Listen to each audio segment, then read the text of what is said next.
بصي بقى يا ست الكل، دي مش شوية نصايح، دي كنز يخلي أكلك يطلع بمستوى مطاعم.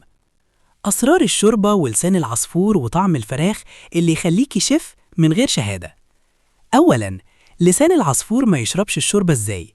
حمريه كويس جدا لحد ما ياخد لون ذهبي حلو، ده أهم سر علشان يفضل مفلفل وما يعجنش. أول ما تحط الشوربة عليه خليه ياخد غلوة واحدة بس وبعدين اطفي عليه فوراً. بلاش تغطي الحلة وهو سخن، أو غطي نص تغطية بس علشان ما ينفخش ويشرب الشوربة زيادة. تانياً، سر طعم اللحمة والفراخ في الشوربة. ما تطلعيش اللحمة أو الفراخ على طول بعد السلق، سيبيها في الشوربة بعد ما تطفي النار نص ساعة، هتشرب طعم يخليها حكاية. بس خلي بالك ما تكونش مستوية زيادة مهرية، علشان لو سبتيها هتتهري أكتر.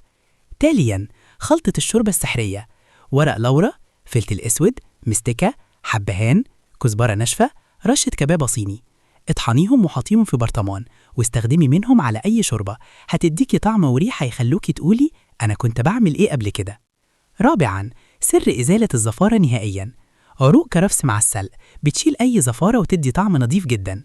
خامساً، أحلى فراخ من غير أي زفارة: اغسليها كويس جداً ونقعيها فيه مياه، ملح، ليمون، شرايح برتقان، وبعدها ادعكيها بالدقيق واغسليها تاني.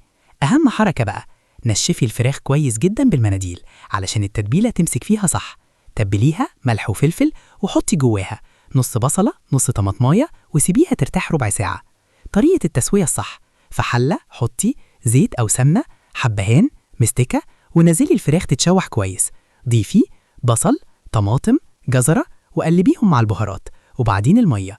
بلاش تزودي مية كتير، يدوب تغطي الفراخ علشان تطلع شوربة تقطع القلب من جمالها.